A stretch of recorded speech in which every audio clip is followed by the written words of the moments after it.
ਅੱਜ ਅਗਰ ਆਪਾਂ ਦੁਨੀਆ ਦੇ ਕਿਸੇ ਵੀ ਫ੍ਰੀਲਾਂਸਿੰਗ ਪਲੇਟਫਾਰਮ ਦੇ ਉੱਤੇ ਜਾਈਏ ਤਾਂ ਮੈਨੂੰ ਨਹੀਂ ਬਲਕਿ ਤੁਹਾਨੂੰ ਵੀ ਹਰ ਤੀਸਰੀ ਚੌਥੀ ਪ੍ਰੋਫਾਈਲ ਦੇ ਉੱਤੇ ਪਾਕਿਸਤਾਨ ਦਾ ਝੰਡਾ ਨਜ਼ਰ ਆਉਂਦਾ ਪਿਆ। ਇਹ ਕੋਈ ਇਤਫਾਕ ਹੈ? ਨਹੀਂ, ਇਹ ਮਿਹਨਤ ਹੈ, ਹੁਨਰ ਹੈ, ਸਾਡੇ ਨੌਜਵਾਨਾਂ ਦਾ ਜਨੂਨ ਹੈ, ਜਿਨੇ ਮਹਿੰਗਾਈ ਦੇ ਕਰਕੇ, ਲੋਡ ਸ਼ੈਡਿੰਗ ਦੇ ਕਰਕੇ, ਸਾਰੀਆਂ ਮੁਸ਼ਕਲਾਤਾਂ ਦੇ ਬਾਵਜੂਦ ਪਾਕਿਸਤਾਨ ਨੂੰ ਦੁਨੀਆ ਦੀ ਟੌਪ 4 ਫ੍ਰੀਲਾਂਸਿੰਗ ਮਮਾਲਿਕ ਦੇ ਵਿੱਚ ਲਿਆ ਕੇ ਖੜਾ ਕੀਤਾ। 20 ਸਾਲਾ ਮੁੰਡਾ ਲਾਹੌਰ ਦਾ, ਕਰਾਚੀ, ਪਿਸ਼ਾਵਰ ਜਾਂ ਸਕਦੂ ਦੇ ਵਿੱਚ ਬਹਿ ਕੇ ਅਮਰੀਕਾ, ਕੈਨੇਡਾ, ਦੁਬਈ ਦੀਆਂ ਕੰਪਨੀਆਂ ਨੂੰ ਵੈਬਸਾਈਟਾਂ ਬਣਾ ਕੇ ਦਿੰਦੇ ਪਏ, ਗ੍ਰਾਫਿਕਸ ਡਿਜ਼ਾਈਨ ਕਰਕੇ ਦਿੰਦੇ ਪਏ, ਡਾਲਰ ਕਮਾ ਰਿਹਾ ਹੈ ਪਾਕਿਸਤਾਨ 'ਚ ਬਹਿ ਕੇ। ਇਹ ਹੈ ਅਸਲ ਪਾਕਿਸਤਾਨ, ਜਿਹਨੂੰ ਸਾਡਾ #ਮੀਡੀਆ ਦਿਖਾਉਂਦਾ ਨਹੀਂ ਹੈਗਾ। ਇਹ ਦੱਸਣਾ ਦੁਨੀਆ ਨੂੰ ਬੜਾ ਜ਼ਰੂਰੀ ਹੈ ਕਿ ਸਾਡਾ ਨੌਜਵਾਨ ਕਿੱਥੋਂ ਤੋਂ ਕਿੱਥੇ ਪਹੁੰਚ ਗਿਆ। ਅਸੀਂ ਬਣਾ ਕੇ ਦਿੰਦੇ ਹਾਂ ਵੈਬਸਾਈਟਾਂ। ਪਾਕਿਸਤਾਨ ਜਿਹੜੇ IT ਐਕਸਪਰਟਸ ਨੇ ਉਹਨਾਂ ਦੇ ਵਿੱਚ ਇਜ਼ਾਫਾ ਹੁੰਦਾ ਪਿਆ। ਫ੍ਰੀਲਾਂਸਿੰਗ ਨਾਲ ਬੱਚੇ ਡਾਲਰਸ ਕਮਾਉਂਦੇ ਪਏ ਨੇ। ਗੇਮ ਡਿਵੈਲਪਮੈਂਟ ਔਰ ਐਨੀਮੇਸ਼ਨ ਹੋ ਗਈ, AI ਦੇ ਸ਼ੋਬੇ ਦੇ ਵਿੱਚ ਸਾਡੇ ਬੱਚੇ, ਪਾਕਿਸਤਾਨੀ ਬੱਚੇ, ਇਹ ਕਿਸੇ ਤੋਂ ਘੱਟ ਨਹੀਂ ਹੈਗੇ ਬਲਕਿ ਅਵਾਰਡਸ ਜਿੱਤਦੇ ਪਏ। ਇਹ ਉਹ ਬੱਚੇ ਨੇ ਜੋ ਕਿ ਰਾਤੀ 2-2 ਵਜੇ ਤੱਕ, 3-3 ਵਜੇ ਤੱਕ ਜਾਗ ਕੇ ਆਪਦੇ ਕਲਾਇੰਟ ਵਾਸਤੇ ਕੰਮ ਮੁਕੰਮਲ ਕਰਦੇ ਨੇ। ਔਰ ਹੁਕੂਮਤ ਜਿਹੜੀ ਹੈ ਉਹ ਵੀ ਇਸ ਚੀਜ਼ ਨੂੰ ਸਮਝਦੇ ਹੋਏ ਪ੍ਰਾਈਵੇਟ ਜਿਹੜੇ ਸੈਕਟਰਸ ਨੇ ਉਹਨਾਂ ਦੇ ਉੱਤੇ ਵੀ ਕੰਮ ਕਰਦੀ ਪਈ ਹੈ। ਇਸੇ ਵਾਸਤੇ ਕਰਾਕੋਰਮ 1 ਔਰ ਸਕਾਈ 47 ਵਰਗੇ ਜਿਹੜੇ ਮਨਸੂਬੇ ਨੇ ਕਿ ਇਹ ਨਾਮ ਜਿਹੜੇ ਐਸਟੈਬਲਿਸ਼ ਹੁੰਦੇ ਪਏ। ਔਰ ਇਸੇ ਤਰ੍ਹਾਂ ਪੂਰੇ ਪਾਕਿਸਤਾਨ ਦੇ ਵਿੱਚ ਡਾਟਾ ਸੈਂਟਰਸ ਵੀ ਬਣਾਏ ਜਾ ਰਹੇ ਨੇ। ਮਕਸਦ ਇੱਕ ਹੀ ਹੈ, ਸਾਡੇ ਨੌਜਵਾਨਾਂ ਨੂੰ ਵਰਲਡ ਕਲਾਸ ਜਿਹੜਾ ਨਾ ਉਹ ਇਨਫਰਾਸਟ੍ਰਕਚਰ ਇਹਨਾਂ ਨੂੰ ਦਿੱਤਾ ਜਾਵੇ ਤਾਂ ਕਿ ਪਾਕਿਸਤਾਨ ਦਾ ਨੌਜਵਾਨ ਇਹਨਾਂ ਦਾ ਮੁਕਾਬਲਾ ਕਰ ਸਕੇ। बिस्मिल्लाहिर्रहमानिर्रहीम, अस्सलाम वालेकुम। तुसीं देख रहे हैं 360 डिजिटल पंजाबी और मैं हाँ तुहाडी मेज़बान शुमाइला नियाज़।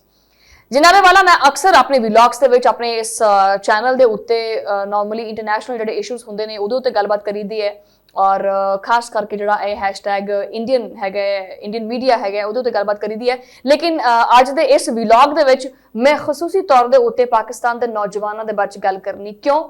ਉਹਦੀ ਵਜ੍ਹਾ ਹੈਗੀ ਇਸ ਵਲੌਗ ਦੇ ਵਿੱਚ। ਅੱਜ ਦਾ ਵਲੌਗ ਸ਼ੁਰੂ ਕਰਦੇ ਹਾਂ। ਅੱਛਾ, ਅੱਜ ਅਗਰ ਆਪਾਂ ਦੁਨੀਆ ਦੇ ਕਿਸੇ ਵੀ ਫ੍ਰੀਲਾਂਸਿੰਗ ਪਲੇਟਫਾਰਮ ਦੇ ਉੱਤੇ ਜਾਈਏ ਤਾਂ ਮੈਨੂੰ ਨਹੀਂ ਬਲਕਿ ਤੁਹਾਨੂੰ ਵੀ ਹਰ ਤੀਜਾ ਚੌਥਾ ਪ੍ਰੋਫਾਈਲ ਦਾ ਜਿਹੜਾ ਬੰਦਾ ਹੈ ਨਾ ਉਹ ਪਾਕਿਸਤਾਨੀ ਨਜ਼ਰ ਆਉਂਦਾ ਪਿਆ।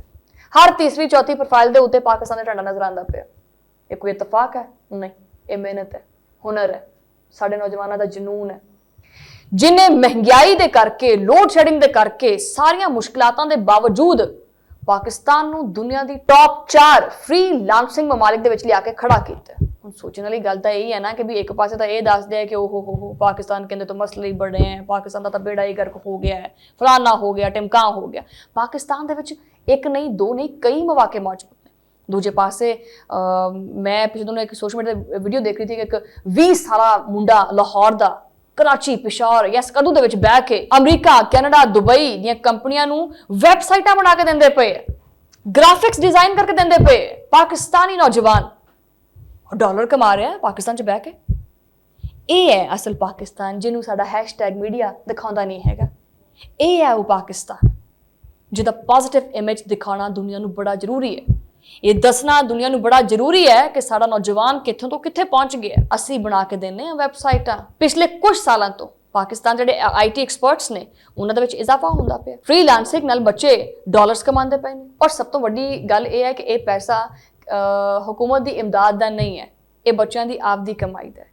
ਇਹ ਉਹ ਬੱਚੇ ਨੇ ਜੋ ਕਿ ਰਾਤੀ 2-2 ਵਜੇ ਤੱਕ, 3-3 ਵਜੇ ਤੱਕ ਜਾਗ ਕੇ ਆਪਦੇ ਕਲਾਇੰਟ ਵਾਸਤੇ ਕੰਮ ਮੁਕੰਮਲ ਕਰਦੇ ਨੇ। और इवन कि मेरी एक तो बच्चे नाल गलबात भी हुई है। मैं क्या करते हो बेटा?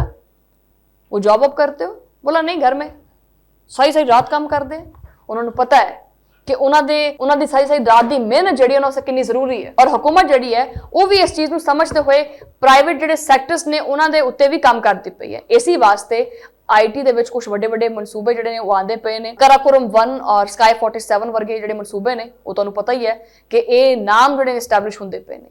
ਇਹ ਪਾਕਿਸਤਾਨ ਦੀ IT ਇੰਡਸਟਰੀ ਦੀ ਜਿਹੜੇ ਸਮਝ ਲਓ ਕਿ ਉਹਦੀ ਤਰੱਕੀ ਵਾਸਤੇ ਇੱਕ ਬੜਾ ਅਹਿਮ ਕਦਮ ਹੈ ਔਰ ਉਹਦੇ ਇੱਕ ਰੋਸ਼ਨ ਮੁਸਤਕਬਲ ਦੀ ਅਲਾਮਤ ਵੀ ਹੈਗੀ ਹੈ।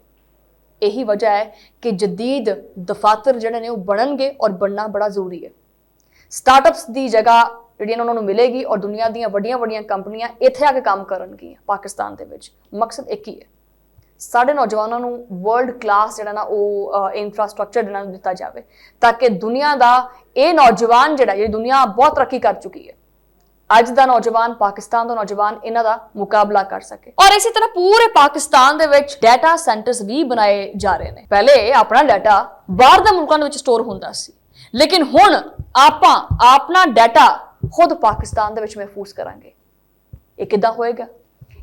ਇਹ ਹੋਏਗਾ ਜਨਾਬ, ਇੱਕ ਤਾਂ ਆਪਣੀ ਜਿਹੜੀ ਸਿਕਿਉਰਿਟੀ ਹੈ ਉਹ ਕਾਫੀ ਬਿਹਤਰ ਹੋ ਜਾਏਗੀ, ਦੂਜੇ ਪਾਸੇ ਮੁਲਕ ਦੀਆਂ ਕੰਪਨੀਆਂ ਜਿਹੜੀਆਂ ਨੇ ਉਹ ਪਾਕਿਸਤਾਨ ਆ ਕੇ ਆਪ ਦਾ ਡਾਟਾ ਰੱਖਣਗੀਆਂ, ਔਰ ਤੀਸਰਾ ਨੌਜਵਾਨਾਂ ਨੂੰ ਨਈ ਨੌਕਰੀਆਂ ਮਿਲਣਗੀਆਂ, ਔਰ cloud computing, cyber security, AI, ਇਹ ਸਾਰੇ ਜਿਹੜੇ ਫੀਲਡਸ ਨੇ ਇਹ ਪਾਕਿਸਤਾਨ ਦੇ ਵਿੱਚ ਮਜ਼ੀਦ ਇਹਨਾਂ ਨੂੰ ਤਰੱਕੀ ਮਿਲੇਗੀ। ਯਾਨੀ ਦੇਖੋ ਕਿ ਅਗਰ ਇਹਦੀ ਤਾਲੀਮ ਨੂੰ ਆਮ ਕਰ ਦਿੱਤਾ ਜਾਵੇ ਔਰ IT ਦੇ ਸ਼ੋਬੇ ਦੇ ਉੱਤੇ ਮਜ਼ੀਦ ਵੱਧ ਚੜ ਕੇ ਕੰਮ ਕੀਤਾ ਜਾਵੇ ਤਾਂ ਜਿਹੜੇ ਪਾਕਿਸਤਾਨ ਦੇ ਨੌਜਵਾਨ ਨੇ ਉਹ ਆਬਵੀਅਸਲੀ ਉਹਨਾਂ ਵਾਸਤੇ ਬਹੁਤ ਸਾਰੇ ਨੌਕਰੀ ਦੇ ਮੌਕੇ ਜਿਹੜੇ ਨੇ ਉਹਨਾਂ ਨੂੰ ਮਿਲਣਗੇ। ਉਹ ਆਪਣੇ ਘਰ ਬਹਿ ਕੇ ਫ੍ਰੀਲਾਂਸਿੰਗ ਨਾਲ ਕੰਮ ਕਰ ਸਕਦੇ ਨੇ, ਔਰ ਈਵਨ ਕਿ ਇਸ ਟਾਈਮ ਵੀ ਬਹੁਤ ਸਾਰੀਆਂ ਜਿਹੜੀਆਂ ਮਿਸਾਲਾਂ ਨੇ ਇਹਦੀਆਂ ਮੌਜੂਦ ਨੇ। ਮੇਰੇ ਹਲਕਾ ਇਬਾਦ ਦੇ ਵਿੱਚ ਬਹੁਤ ਸਾਰੇ ਲੋਕ ਐਸੇ ਨੇ ਜਿਹੜੇ ਇਸ ਤਰ੍ਹਾਂ ਕੰਮ ਕਰਦੇ ਪਏ ਨੇ। ਔਰ ਸਭ ਤੋਂ ਖੂਬਸੂਰਤ ਗੱਲ ਪਤਾ ਇੱਥੇ ਕੀ ਹੈ, ਉਹ ਇਹ ਹੈ ਕਿ ਇਹ ਪੈਸਾ ਮੁਲਕ ਤੋਂ ਬਾਹਰ ਨਹੀਂ ਜਾਂਦਾ ਪਿਆ। ਇਹ ਡਾਲਰ ਜਿਹੜਾ ਪਾਕਿਸਤਾਨ ਆਂਦਾ ਹੈ ਉਹਦੇ ਨਾਲ ਕੁਝ ਬੱਚੇ ਮੋਬਾਈਲ ਖਰੀਦਦੇ ਹੈ, ਕੋਈ ਬਾਈਕ ਲੈ ਲੈਂਦਾ ਹੈ, ਕੋਈ ਘਰ ਬਣਾਉਂਦਾ ਹੈ, ਠੀਕ ਹੈ, ਕੋਈ ਆਪਣੇ ਕੁਦਰਤੀ ਕੰਮ ਕਰ ਲੈਂਦਾ। ਯਾਨੀ ਉਹ ਪੈਸਾ ਜਿਹੜਾ ਨੌਜਵਾਨ ਕਮਾਉਂਦਾ ਹੈ ਉਹ ਪਾਕਿਸਤਾਨ ਦੇ ਵਿੱਚ ਹੀ ਇਸਤੇਮਾਲ ਹੁੰਦਾ ਹੈ, ਔਰ ਇਹਦੇ ਨਾਲ ਪਾਕਿਸਤਾਨ ਦੀ ਜਿਹੜੀ ਮਈਸ਼ਤ ਹੈ ਉਹਨੂੰ ਵੀ ਸਹਾਰਾ ਮਿਲਦਾ ਹੈ। ਔਰ ਅਗਰ ਇਸ ਸ਼ੋਬੇ ਦੇ ਉੱਤੇ ਮਜ਼ੀਦ ਕੰਮ ਕੀਤਾ ਜਾਵੇ ਤਾਂ ਇਹ ਆਪਣੀ ਮਈਸ਼ਤ ਨੂੰ ਮਜ਼ੀਦ ਸਹਾਰਾ ਦੇ ਸਕਦਾ ਹੈ।